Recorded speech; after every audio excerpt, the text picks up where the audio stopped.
Dieses Mischpult benötigt ein 12 Volt AC-Netzteil, welches ich leider nicht besitze. Mit 12 Volt DC funktioniert es leider nicht.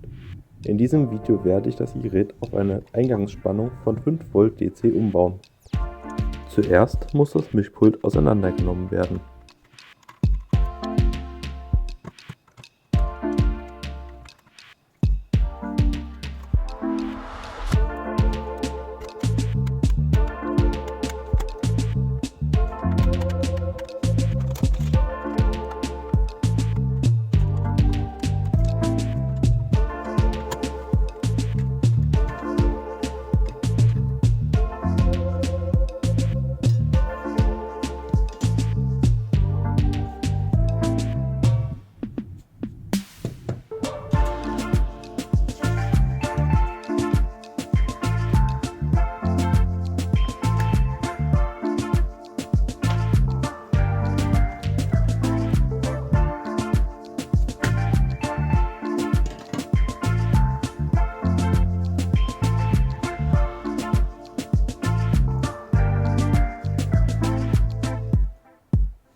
Um später eine USB-Buchse einbauen zu können, entlöte ich den alten Anschluss.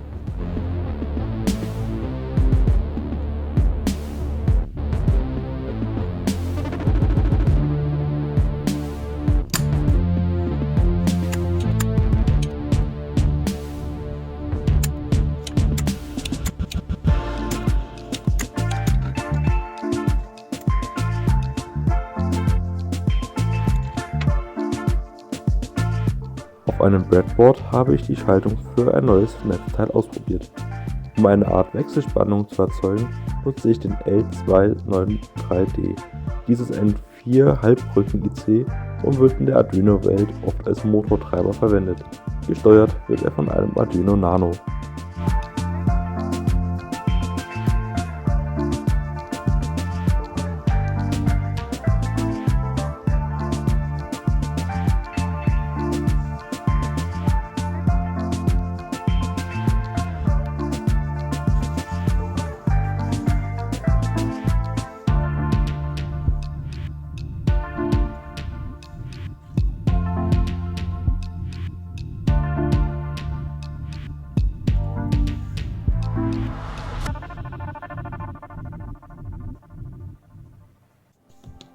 Um am Ende alles im Gehäuse verstauen zu können, überlege ich, wo die Komponenten Platz finden. Um auf die 12 Volt zu kommen, nutze ich einen Boost-Konverter.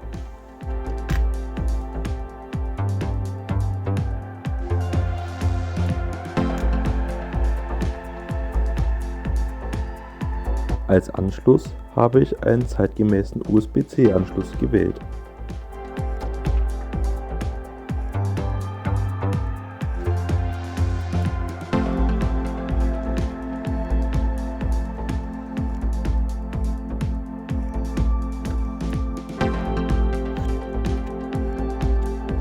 Über die USB-Buchse werden der Boost-Konverter sowie der Arduino mit Strom versorgt.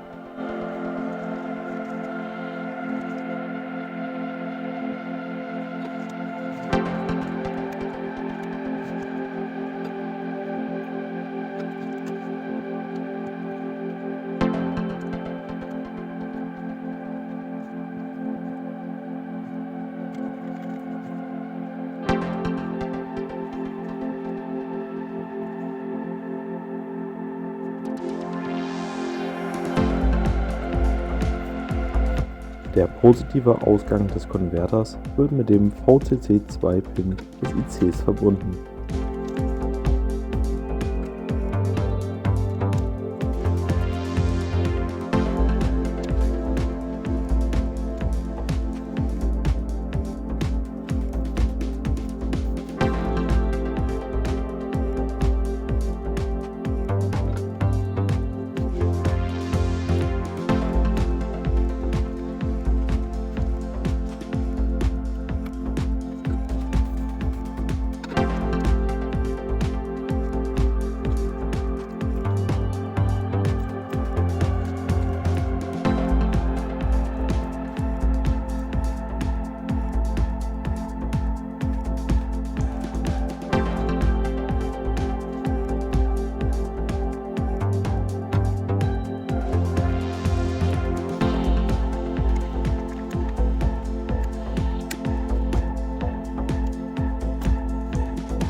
Jetzt habe ich die restlichen Kabel an den IC angelötet.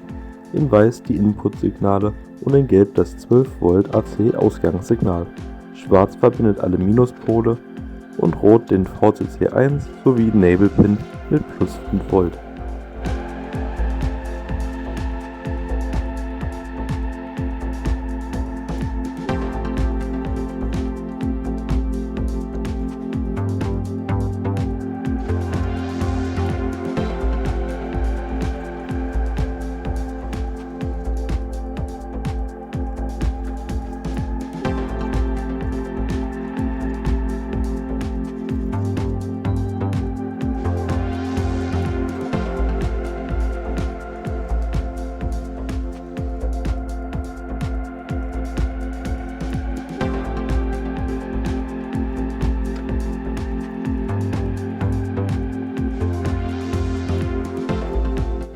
Die weißen Kabel habe ich an den Arduino Pins 9 und 10 festgelötet.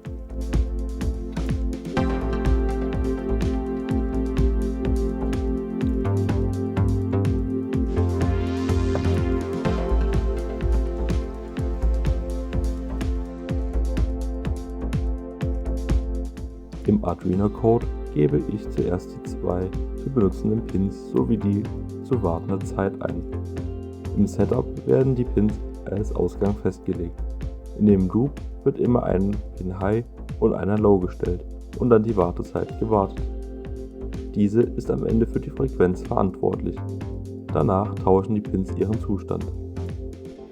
Jetzt muss der Code nur noch auf den Arduino hochgeladen werden.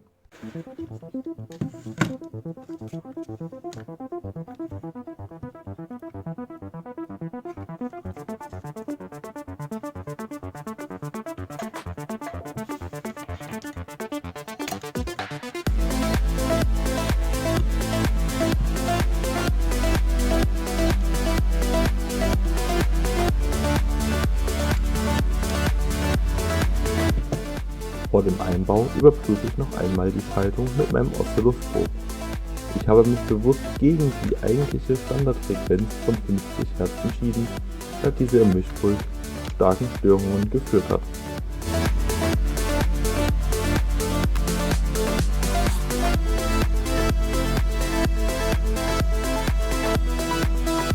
Um Kurzschlüsse zu vermeiden, beklebe ich die Kontakte mit Isolierband.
Jetzt mussten die Komponenten an den richtigen Stellen befestigt und die Kabel verlegt werden.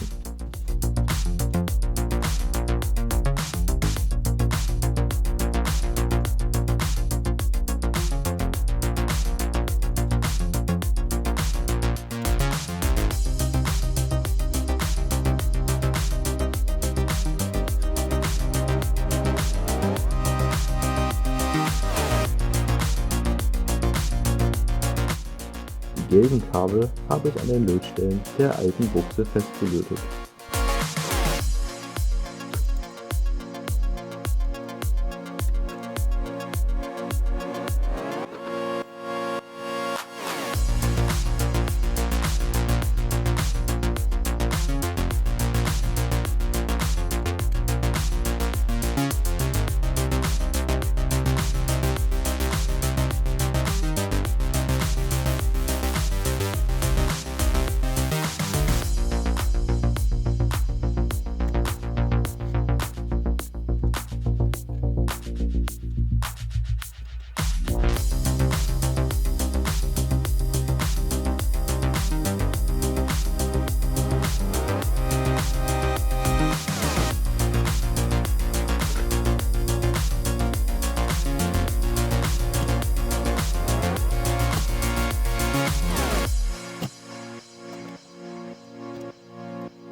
Nach dem kurzen Test konnte ich die Platine wieder ins Gehäuse einbauen.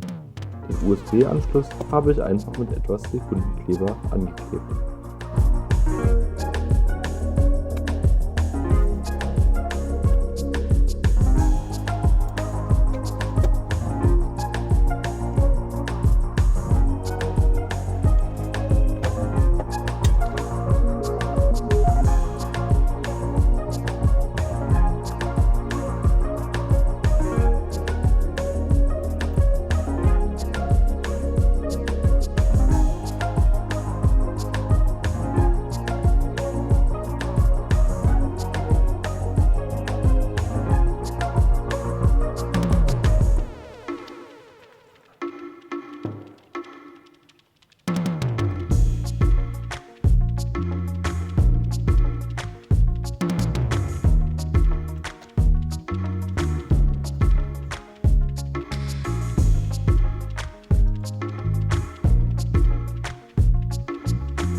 Zum Schluss habe ich den Ausgang des Mischpults aufgenommen, während ich einen 1 kHz Ton abgespielt und Schritt für Schritt lauter gestellt habe.